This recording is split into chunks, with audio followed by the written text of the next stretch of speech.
All right, this is what we got going on today. We're gonna have to be removing this maple. That's a pretty good sized tree here, but one of the reasons why it's because it's dying. And man, what a shame! What a shame! Look at the size of this branch. I already lost some of the bark, and now it's look.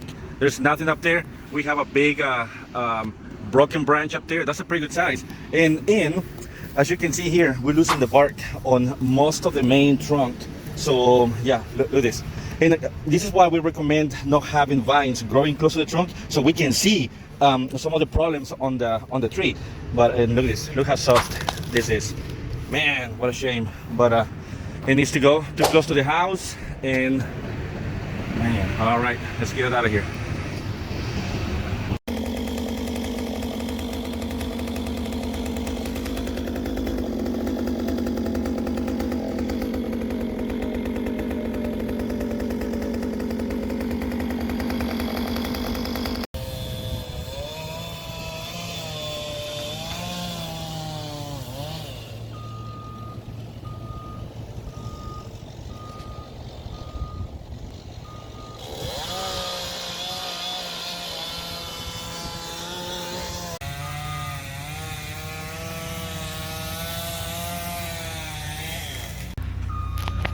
Okay, we just got done, and there you go.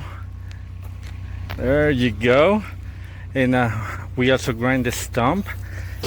And again, on the neighbor wanted it down and leave the brush on a couple piles, the wood cut up on the other side.